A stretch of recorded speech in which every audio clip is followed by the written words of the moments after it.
Shiv coaching study में भाइयों नमस्कार। भाइयों देखिए, आज देखिए हमारा सवाल है यहाँ पे 70 से छोटी अभाज्य संख्या कितनी है। देखिए भाइयों, अभाज्य संख्या वे हैं जो स्वयं के पहाड़े से घटे और किसी पहाड़े से विभक्त ना हो, एक का पहाड़ा छोड़ के। भाई यहाँ पर देखिए अभाज्य संख्या कौन सी है। अभाज्य संख्या जो है वे है जो स्वयं के पहाड़े से विभक्त हो। तो भाइयों यहाँ पर देखिए पहले नंबर पे इसमें देखिए कौन सी अभाज्य संख्या, पहले नंबर ले है 2 और ये पूछ रहा है 70 से छोटी। जो 70 से अंदर में जितनी भी संख्या आएंगी वे हम देख लेंगे कितनी अभाज्य संख्या है। पहला है देख 2, इसके बाद है 3, इसके बाद है 5, इसके बाद है यहाँ पर 7, इसके बाद फिर हमारा है 11, फिर हमारा आगा 13, फिर इसके बाद आएगा हमारा देखिए 17, फिर आएगा हमारा 19, इसके बाद आएगा हमारा 23, इसके बाद आएगा हमारा 29, इसके बाद आएगा भाई हमारा 31, फिर इसके बाद आएगा हमारा 37 और इसके बाद आएगा हमारा 41, 41 के बाद आएगा भाई हमारा 43, 43 के बाद आएगा हमारा 47, फिर इसके बाद आएगा हमारा भाई 53, इसके बाद तुरंत देखिए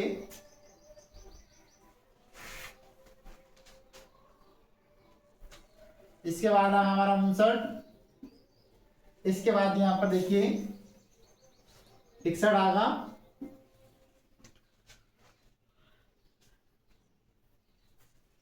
फिर आएगा हमारा देखिए 67,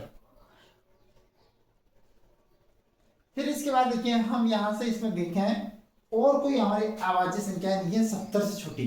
भाइयों इससे ऊपर हम जा नहीं सकते। आप कहें लगा नहीं 71 और आगा तो इससे बड़ी संख्या हो जाएगी। आप इसके बाद यहाँ पर गिन लीजिए कितनी संख्या है।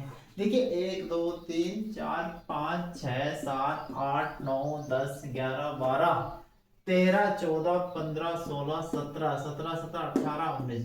भाइयों 70 से छोटी अभाज्य संख्या कितनी है भाइयों? हमारा आंसर 19। देखिए भाइयों यो यहाँ पर तुम्हें सवाल इसमें ये पूछा है 70 से छोटी कितनी अभाज्य संख्या है। भाइयों 70 से छोटी अभाज्य संख्या है हमारी 19। भाइयों यहाँ पर हमारा प्रश्न है कि 50 तथा 90 के बीच अभाज्य संख्याएं का योग कितना है। तो भाइयों इसने जो पूछा है 50 तथा 90 के बीच कितनी अभाज्य संख्या है और उनका योग यहाँ पर देखिए कितना है। तो भाइयों यहाँ पर योग भी लिख देंगे और संख्याएं में हाथों हाथ सवाल का समय बचाने के लिए हाथ हाथ लिख रहा हूं। देखिए 50 और 90 के बीच पूछ रहा है तो 50 के बाद यहाँ पर हमारी संख्या जो है देखिए हमारा 51 देखिए कट जाएगा, 52 देखिए हमारा कट जाएगा, इसके बाद यहाँ पर आएगा 53, फिर आ गया यहाँ पर देखिए 57 कट जाएगा। देखिए हमारा 19 थी 57 तो वो भी कट जाएगा।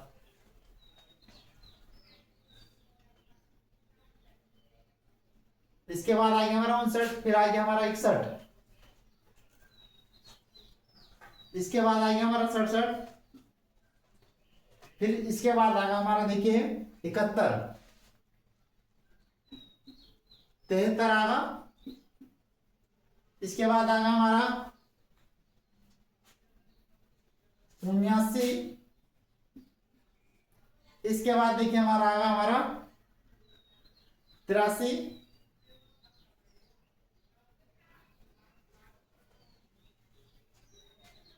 ना इसके बाद आएगा हमारा देखिए 89।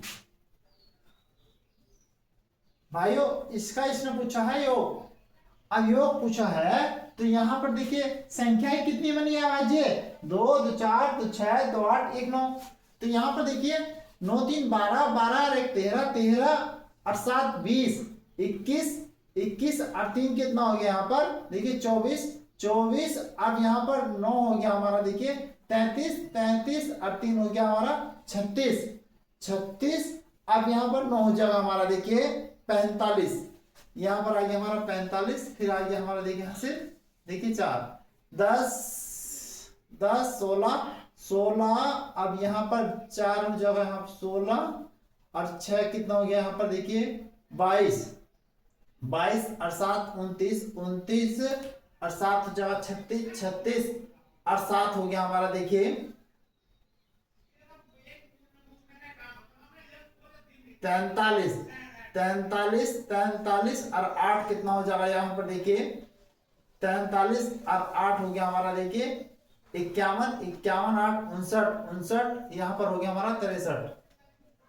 भाइयों यहाँ पर जो हमारा अभाज्य संख्या है वो कितना है 635।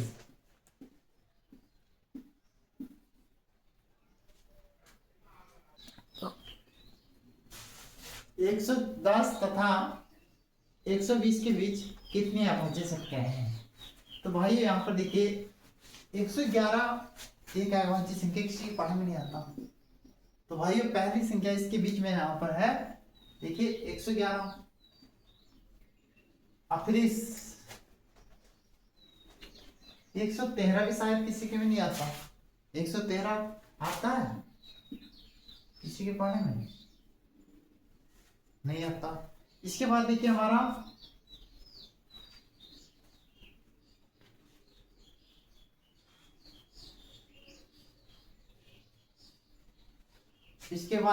क्या होगा भाइयों,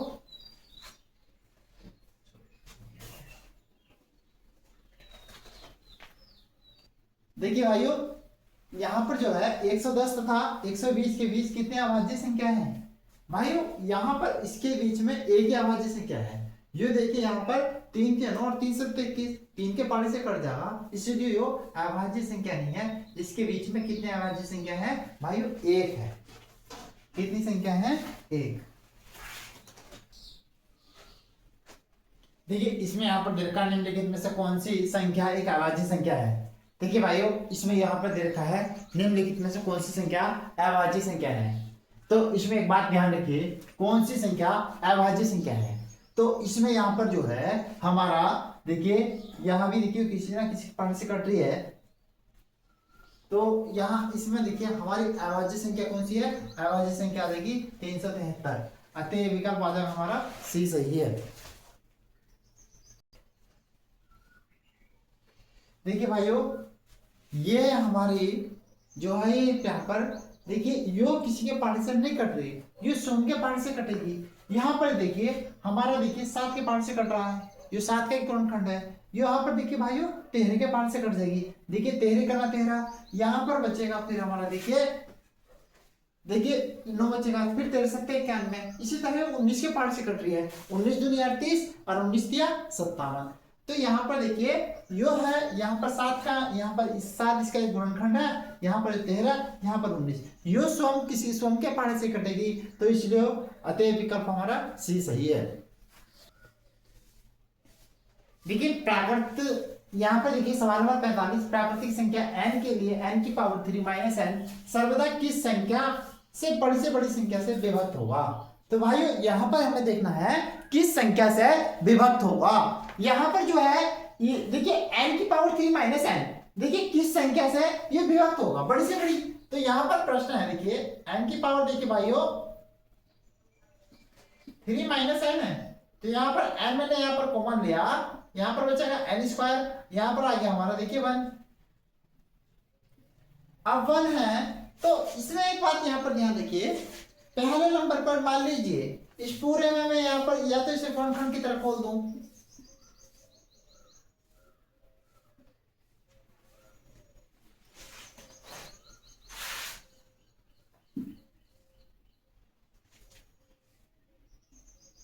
यहां पर हो जाएगा n प्लस 1 और ये हो जाएगा n माइनस 1।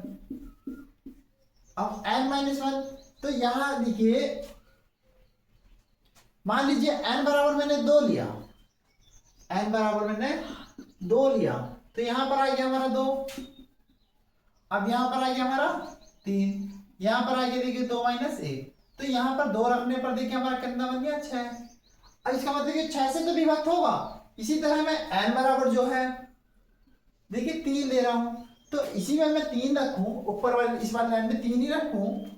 देखिए भाई 3, अब यहां पर हो जाएगा 4, अब यहां पर आ गया हमारा 2, तो 3 दूनी 6, इसका मतलब मैं यहां से यो साबित हो रहा है, मैं इसमें एन एन बराबर 1 2 3 4 5 कुछ भी रखूं, लेकिन 6 से तो विभक्त होगा ही होगा। तो यहां पर देखिए इसका आंसर आ जाएगा हमारा 6 से विभक्त होगा।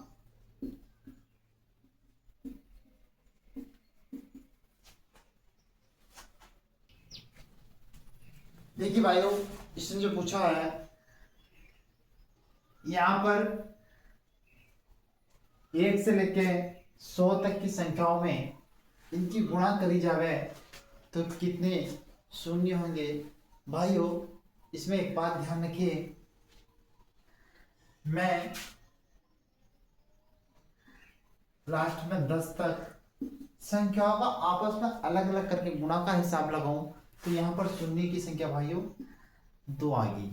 जैसे कि एक शून्य तो हमारा यो है, अब इसमें कहीं 5 बनना होगा बीच में संख्या है, अब 5 की मैं 2 से गुणा करूंगा, 5 दूनी 10, एक संख्या वो बन जाएगी। या 5 चौक 20, एक 5 को लगाकर कोई सी भी एक में गुणा कर लूं तो भाइयों वहां शून्य की संख्या एक भागफल बनेगी और एक वाली ऑलरेडी है। तो यहाँ पर 1 से 10 तक की जो संख्याओं में हमारे शून्य की संख्या कितनी आई, 2 आई। इसके बाद देखिए मैंने 21 से लेकर भाइयों मैंने यहाँ पर सॉरी 11 से लेकर भाइयों मैंने लिया 20 तक, तो यहाँ पर शून्य की संख्या 2। इसी तरह यहाँ पर जो है मैंने लिया 21 से यहाँ पर लिया भाइयों 30 तक, यहाँ भी कितनी है 2। इसी तरह भाइयों हमारा 31 से लेंगे 40 तक, तो यहाँ भी 2 आएगा। लास्ट में इसी तरह हमारे देखिए लास्ट में हमारा आगा 91, देखिए लास्ट में 91 से लेकर जो मैं 100 तक करूंगा वहां एक शून्य की संख्या आ रही 3। तो इसका मतलब देखिए हमारा 10 से 1 से लेकर 10 तक की शून्य की संख्या कितनी 2। तो भाइयों यहाँ पर जो है फिर 11 से लेकर 20 तक की 2। इसी तरह हमारा 90 तक हमारे 18 शून्य आए होंगे और 91 से लेकर 100 तक के 3 शून्य ही हो गए, तो 3 देखिए हमारा, तो हमारे शून्य की संख्या आ गई भाई ये टोटल निकल कर 21। भाई ये बात तुम्हें पता लग गया होगा जो मैंने यहाँ पर बोला है कि एक बात ध्यान रखिए, 1 से लेकर 10 तक की शून्य की संख्या कितनी है 2। अब 11 से लेकर 20 तक की शून्य की संख्या कितनी 2। अब इसी तरह हम लास्ट में 91 से 100 तक पहुंचे तो यहाँ पर शून्य की संख्या भाइयों कितनी है हमारी 3। तो टोटल जोड़ को होगा हमारे 21। देखिए भाग की क्रिया से भागफल 403 भाजक 100 शेषफल 58 है, तो भाज्य कितना है। देखिए यहाँ पर हमारा सूत्र है भाज्य बराबर भाजक गुणा भागफल प्लस शेषफल। भाई यहाँ पर एक बात ध्यान देखिए, भाज्य बराबर जो हमारा भाज्य बराबर भाजक गुणा भागफल प्लस शेषफल।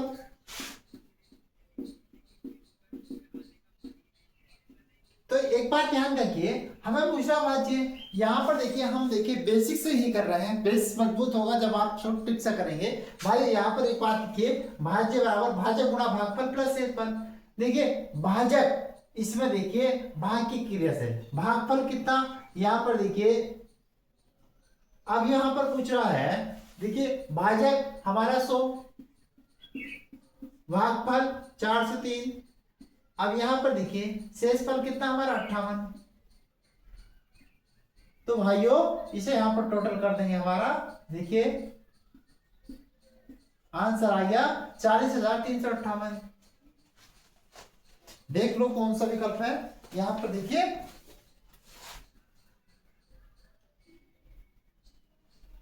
अतः विकल्प डी सही है। यहां पर सवाल है 48 को किस संख्या से गुणा करें कि प्राप्त गुणनफल 173 गुणा 240 के गुणनफल के बराबर हो। भाइयों आपको बहुत आसानी रहेगी, आप गणित खरीदिए और गणित से यहाँ पर देखिए, इस वाले गणित से देखिए आप वीडियो देखेंगे तो आपको यहाँ पर समझ में आएगा। अब वैसे तो देखिए सवाल बोर्ड पे भी लिखा हुआ है, यहाँ पर एक बात देखिए 48 को किस संख्या से गुणा करें कि गुणनफल प्राप्त गुणनफल का 173 गुणा 240 के गुणनफल के बराबर हो। तो भाइयों यहाँ पर एक बात ध्यान रखिए, 48 को गुणा करी मैंने x से, यहाँ पर देखिए यहाँ किसके गुणनफल के बराबर है, तो यहाँ पर 173 173 गुणा 240। एक बात ध्यान देखिए, यहां पर देखिए 48 पंजे 240। अब x की वैल्यू पूछ रहा है भाइयों, 5 के 15 हासिल 1, 5 सत्ते 35 36 हासिल 3। अब 5 की करना 3 8, 865 हमारा आंसर आ गया भाइयों निकल के कि 3428 में कौन सी न्यूनतम संख्या घटाने पर संख्या 13 से पूर्णतः विभक्त हो। तो यहां पर एक बात ध्यान रखिए, यहां पर देखिए हमारा 34 28 है, इसमें मैं यहाँ पर देखिए क्या घटाने पर जो संख्या हमारी पूर्णतः विभक्त हो। भाई यहाँ पर 13 से सब भाग दे लेंगे, 13 दूनी 26, 13 39 ज्यादा हो जाएगा, 13 दूनी 26 भाइयों। देखिए 14 में से 6 जाएंगे 8 आएगा, फिर आएगा यहाँ पर 42, 13 छंग 78, 13 सत्ते 91, 13 छंग 78। देखिए 12 में से 8 जाएंगे, कितने बचेंगे 4। इसके बाद कितना बचा यहाँ पर 8। देखिए 13 दूनी 26, 13 39, 13 तिया 39, 13 चौका 52 ज्यादा हो जाता, 13 तिया 39। 18 में से यहाँ पर 9 जाएंगे तो यहाँ पर 9 बचेंगे भाइयों। यहाँ पर क्या घटाने पर आंसर आएगा भाई हमारा, देखिए 9 घटाने पर हमारी संख्या पूर्णतः विभक्त हो जाएगी भाइयों। यह आएगा हमारा 9 घटाने पर आंसर आ गया होगा भाइयों। देखिए भाइयों हमारा प्रश्न है, यहां पर किसी संख्या को 136 से भाग देने पर भागफल 36 प्राप्त होता है। उसी संख्या को देखिए 17 से भाग दें तो शेषफल क्या आएगा। देखिए भाइयों तुम्हें ज्यादा बड़ा यहाँ पर करने की कोई जरूरत नहीं है। यहाँ पर देखिए 36 को 17 से भाग दीजिए, अब 17 दूनी 34 भाई, यहाँ पर आया शेष 2। तो बाबू यहाँ पर जो हमारा आंसर आएगा शेषफल 2 प्राप्त होगा, 2 प्राप्त होगा भाइयों। हमारा सवाल यही हुआ भाइयों। आप लोगों से हमारा निवेदन है, हमारे चैनल को सपोर्ट कीजिए प्लीज, चैनल सब्सक्राइब और लाइक कीजिए। धन्यवाद।